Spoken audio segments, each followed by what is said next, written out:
child tonight, or not a child, but I could be a kid. So just be prepared for that as well. Also know that this is a Tennessee Williams play, and it's meant to be an impersonation of his work. So while we might have fun and laugh a little bit, if you know anything about Tennessee Williams plays, you know they end in utter heartbreak and desperation, and that is the landing we want to have tonight. So if you end up sad at the end of the night, we did our job. Have I covered everything? All right, sweet. Cool, so let's get on to the part of giving our performers their characters, and we'll start with George on the end. Sir, you want to mix these up and just draw any card you want out of there, and that will be her character. She is Maggie. Yeah, awesome, thank you. If you don't mind pulling a card, and we will explain what play and everything. Stanley! Oh. He got Stanley last night too. All right. Yeah, great. Make it good. Big Daddy. Yeah. Good, you guys are clapping at that. Awesome. All right. Sweet. Laura. Oh, poor Laura. Sweet. Thank you very much. Mitch. All right. Great. Awesome. All right. I lost the suspender. All right. Cool. If you just want to draw any card you see there, thank you. And this is for me. And I'm going to be Blanche tonight. Good Lord. All right, great. So if we could go through and read our characters and then announce and their descriptions as well. Go ahead. I'm going to be playing Maggie. She's from Cat on a Hot Tin Roof. She is very concerned about money, love, and appearance. I'll be playing Stanley Kowalski from A Streetcar Named Desire. I am a brute, passionate, and defensive. I'm Big Daddy from Cat on a Hot Tin Roof, and I'm a bully and a controlling person, and I'm also a manonizer.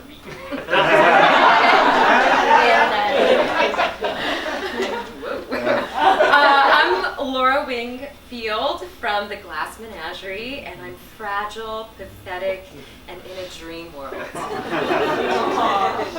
I will be Harold Mitchell from A Streetcar Named Desire. Mitch is primarily longing, pathetic, and cowardly. Great, and I am Blanche Dubois from A Streetcar Named Desire. I'm concerned about our future, fragile, and aging. Right? Perfect. That's exactly my life too, so we'll not be stressed. Sweet. And the play title that we have chosen tonight is The Day of the Serpentine. Oh, so who wrote that? Who gave us our title? Anyone? Up here. Up there? Awesome. Thank you so much for that title. We really appreciate it. All right, guys. There's going to be a little voiceover going on. We're going to go back and get ready, and when we come forward, it'll be the play. All right? Thank you so much for coming tonight. See you on the other side.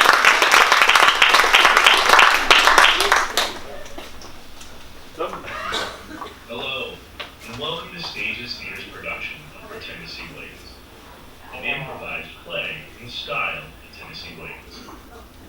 The actors have just gotten their characters and the title of tonight's play. Tonight's performance is completely improvised. The performers have no script, no plot details, and not so much as a single word of dialogue has been planned. We would love to prove it to you by asking you to attend one of our future performances.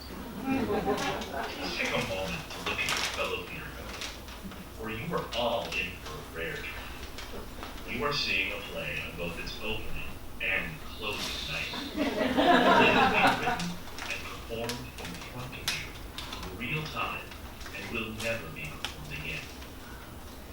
Please take this moment to silence anything that might make noise or risk your faux pas being turned into a plot point for tonight's production. Thank you so much for coming, and please enjoy your Tennessee Williams.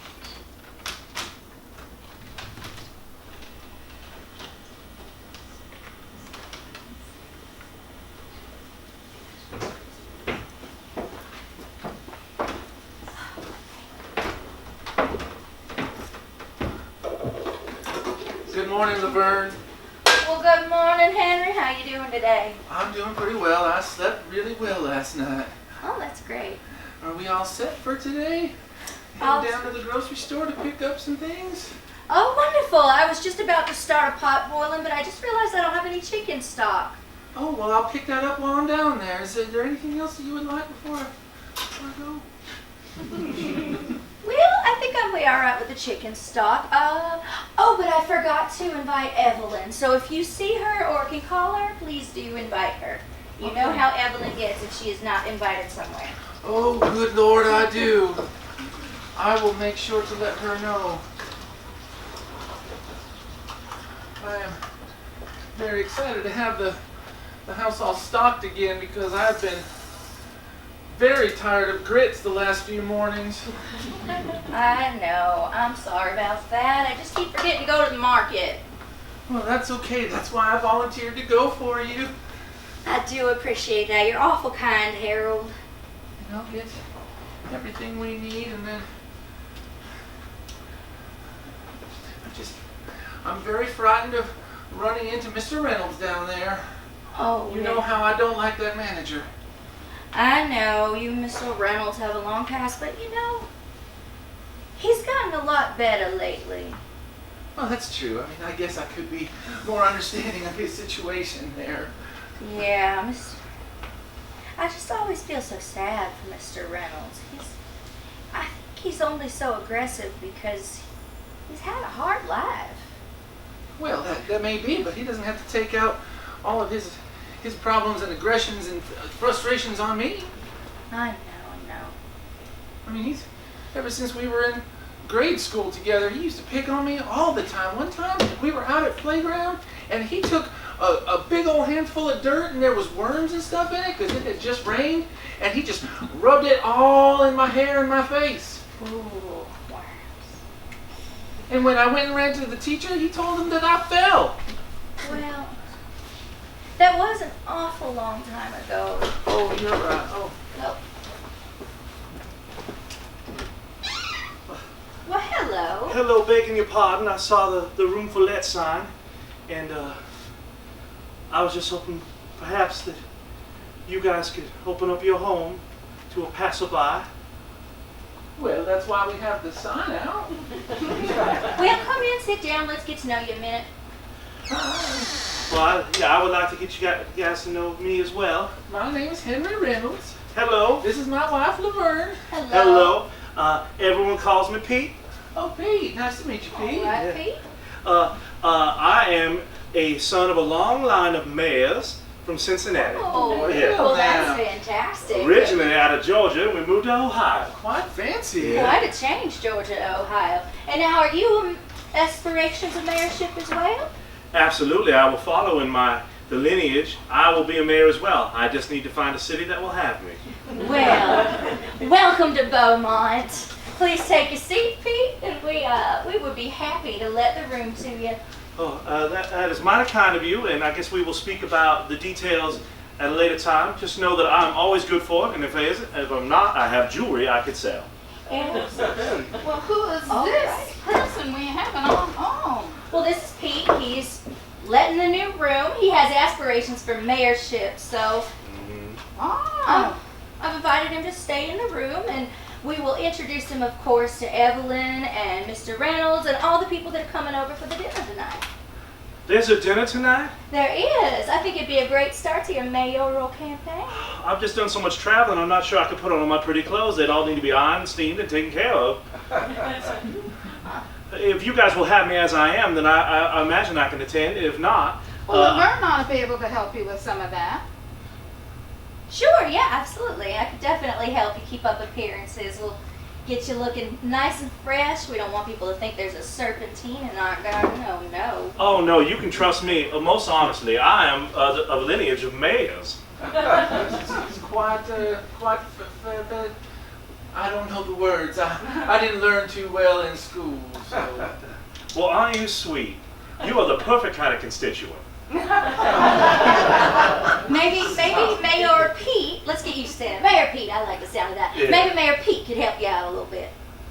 Maybe he can. I'm sure you have quite the vocabulary. Well, I might be in need of a running mate depending upon the rules of your own city. Oh, a running mate. Marie, I just want to let you know I'm going to the store if you can need anything that I need to pick up for you. You got enough bourbon? I believe we do. Oh, Marie. quite a woman you are. When you came down the stairs, you struck me. I was hoping I would. Well, I have been struck like a bell, and I am cracked open like that Liberty Bell in Philadelphia. Be careful, because sometimes she really does strike. I'm gonna head on down to the store, so I'll be back in a little bit. Y'all get comfortable. All right. Have you shown him the room at the rent? Oh, it's right upstairs. We'll get there eventually. I was just getting to know Pete a little bit better. Oh, well, I'll have you know that I'm from a prestigious family. And if you haven't heard of me, we're essentially the Kennedys when it comes to city politics. And you should know me. The Kennedys of Oh, city politics. The bootlegger, Joseph? Yeah, just like him. Bootlegger. Well, I'm not a bootlegger, but the Kennedys started with bootlegging. I know lots about politics. You want to show me the room? Yes, I'll show you. I would love to see this room. I can't imagine there's a better view. Lord, what am I going to do with that child? Still, the Kennedys. This family could use a little bit better. Lord knows that child's been dragging my name through the mud for so long. I used to be the queen of this town until I had that daughter. And now she's already making eyes at that mayor. Oh no, that child does not need to dirty his reputation when he's about to save mine. Good Lord.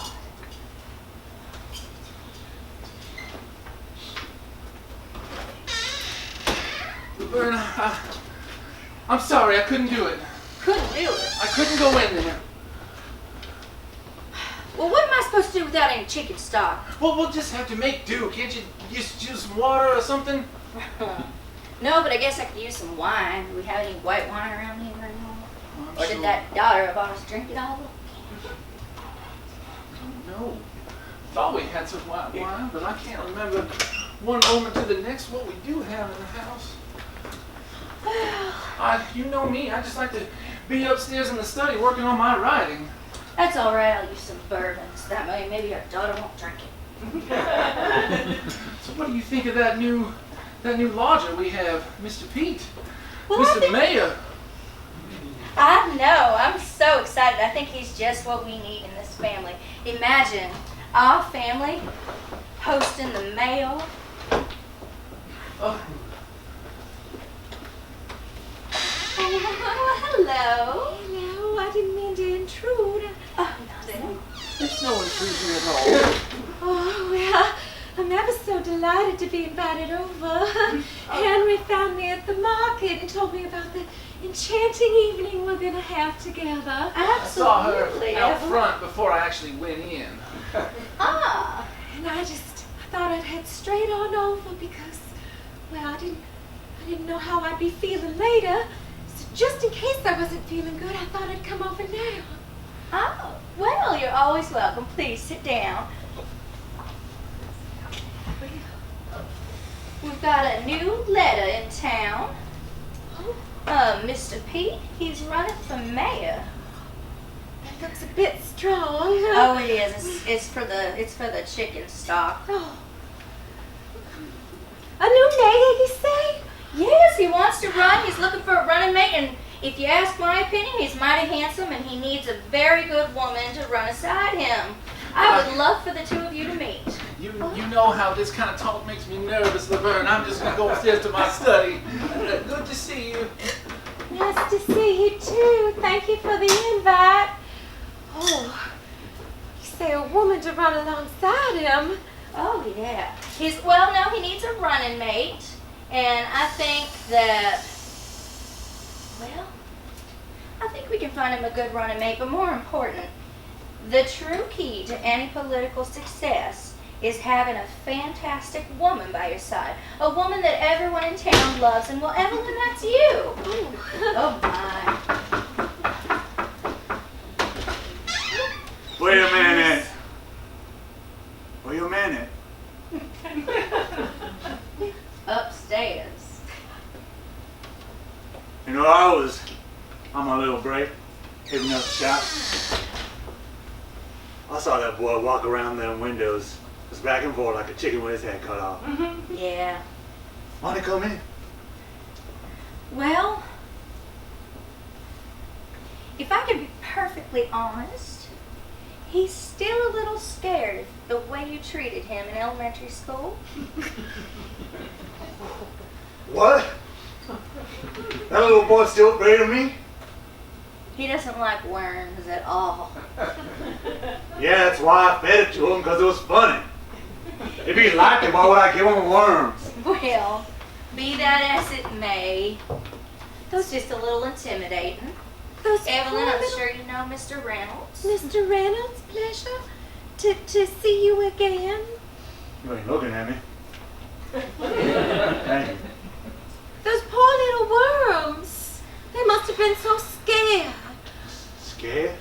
Yes. Imagine it.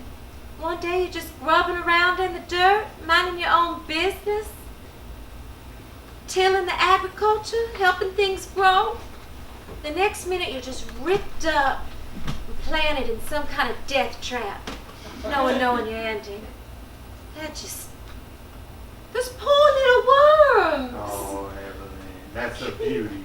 That's the beauty of it. Some things are just too stupid to know what they ain't. They just wiggle around and just, that's it. That's its whole life, a little worm. Just wiggling around. I guess you're right. Worms don't need to know the difference between the head and their tail. Just like people in a way, am I right? Yeah. Oh. Mr. Reynolds, well, perhaps you could do me a favor, seeing as he was too afraid to go. I would love it if you came by for dinner tonight, and I would love to introduce you to my daughter. Oh. And I need some chicken stock. If I gave you a little bit of money for market, do you think you could come by tonight with some chicken stock? That's why I manage a market, isn't that right? So people will give me money and I give them goods and services in I return. suppose so. Well, I wouldn't be very good at it if I didn't do that. would you like a cigarette? Oh, please.